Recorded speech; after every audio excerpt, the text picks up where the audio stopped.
Yeah, thanks very much, Charles. Everybody's ready at long last. Pitch looks pretty good. It's being rolled at the moment as we speak. Two Darrens here. Darren Gough tossing the coin for the last time at Headingley. And Darren Maddy will call. Go on, you beauty. What's the call? What was the call? Tails. Tails. And it is tails. I have a feeling both captains wanted to lose the toss. Darren, you've won it. So what are you going to do? Well, I'm still a little bit undecided. I mean, it does look a good pitch, but with the weather conditions the way they've been. But I think we're going to take it on and have a bat first. Yeah, perceived wisdom when the covers have been on, it's been raining, is to bowl first, but maybe not here today, isn't it? Well, that might well be the case later on, but we just think with the lights, and we've done very well batting first in these types of matches, so hopefully we can do the same tonight and try and put them under a bit of pressure later on this evening. You've got a new addition to your side playing today? We have, yeah. We've got Ricky Clark making his debut for us, and also a young lad by the name of Callum McLeod, so it's exciting times for the both of them, and wish them all the very best for tonight. Have a good game. Well, he lost the toss, but did you get the right decision? I was going to bat also, so I just think the history of the game, obviously, like I said, the lights, it's a bit there for the bowler. I think it will hopefully swing around a bit and seam. And so hopefully we can bowl well and keep them under, bowl them out for a good total. Last game at Headingley for you, Darren. Is it going to be a tear at the end of this? I don't think it'll be a Dickie Bird thing, but I've enjoyed playing here for 20 years now, except for a 3-year break. And it's not the last game of the season, so we'll wait till then for that. But it's been great to play here. I've got some great memories, and hopefully today will be a good one. And a win for you will almost secure promotion. Yeah, a win for us gives us a chance of winning the league. So that's our aim, is to bowl well and bat well and win the game. Have a good game. Thank you. OK, so Warwickshire have won the toss, and they've decided to bat first. These two teams then, that Yorkshire side first. Well, you're working with one or two of these Yorkshire boys, Davy Houghton. Obviously everybody's excited about Adil Rashid. He'll be the one that will get a lot of attention. Yeah, it's a good side. I think Andrew Gale is a fast improving opening top order batsman in both forms of the game. I've been very impressed with Adam Lyth as well. Watched a bit of him playing at Scarborough last week, and I think you'll enjoy having a look at him. Good, solid striker of the ball, left hand. I mean, he drives the ball so crisply through the offside. Run and Naveed at 3 if he comes in there. That will obviously be a pinch-hitting option by Yorkshire. When you look at Yorkshire's team there, it's so outfit is that. They've got some terrific players. Anthony McGrath is as good as it gets as an English player. Jacques Rudolph from South Africa. Rana Naved, as you say. Deon Kruis at the bottom there. And Bresnan's had a very good season He's as well, a good cricketer. He is a good cricketer. 23 years of age, him. He looks about 40. Well, there he is, Darren Gough, about to play his last game of professional cricket at Headingley. And what a career he's had. Playing conditions, the match has been reduced to 33 overs per side. The fielding restrictions will be in place for just 12 overs. 3 bowlers may bowl a maximum of 7 overs.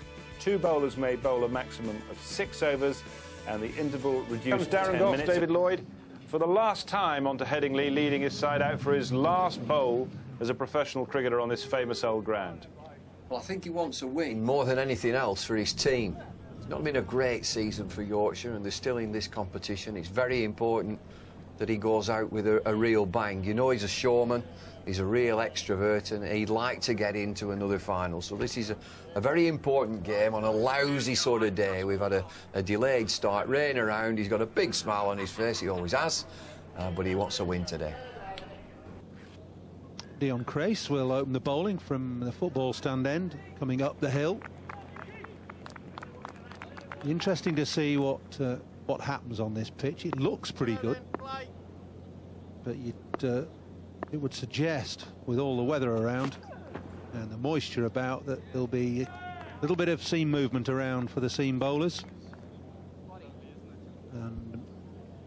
But the ball might fly through a bit, although Davy Houghton, who's sat on my right here, looks a pretty good surface, Davy, doesn't it? Yeah, I think at the toss, though, it's one of those tosses that neither captain wanted to win. We talked about that, I think, at the toss. And weren't sure what to do, because it looks a good deck. It looks the sort of deck you want to get out and have first bat on. But it's the overhead conditions that worry you.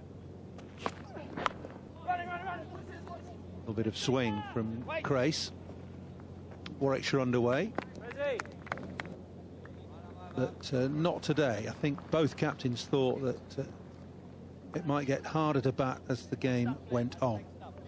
Tim Bresnan will come down the hill from the Kirkstall Lane end. Playing Yorkshire's last game in this competition, he was away on England duty.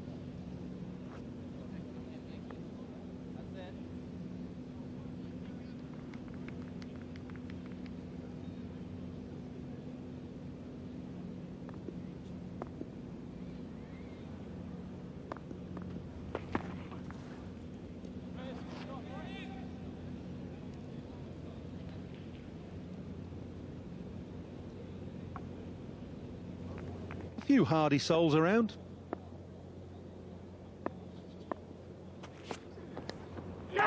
Thin edge and gone this time. Trott not wanting to walk, making Neil Bainton make the decision. So Deon Kruis gets the breakthrough for Yorkshire, and Trott has gone for 11. Just a really good delivery, isn't it? Just stands his team up nicely, bowls a good line and length just on off stump. Ball moves away just a tad, finds the outside edge and nice and neatly through to keeper Brophy, who makes no mistake. Simple cricket, the end of Jonathan Trott, gone for 11. It's 22 for 1. Oh, this is bad news. There's a heavy shower hit the ground pretty quickly here. The ground staff scrambling around to get the covers on.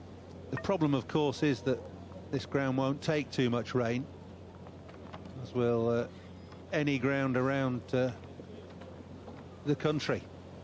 Ground staff are doing a great job sprinting around, but this is torrential rain. And it's probably not the pitch that's going to be a major problem when they get these covers on. It's all that area around that pitch on the left, you can see, will just turn to mud. It's going that way, as you can see now. And the footholds are the old used footholds on the other pitches. So big problems here for the ground staff. They have to get all the covers on, all the sheets on, hope that this heavy shower abates pretty quickly. It's not coming from there, unfortunately, the weather. It's coming from away to the west.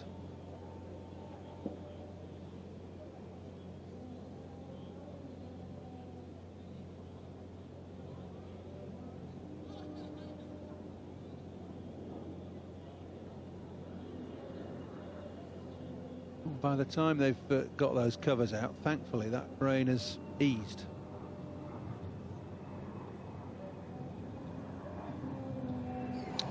We've already had a late start, 33 overs a side game at the moment. That'll probably be reduced even further now.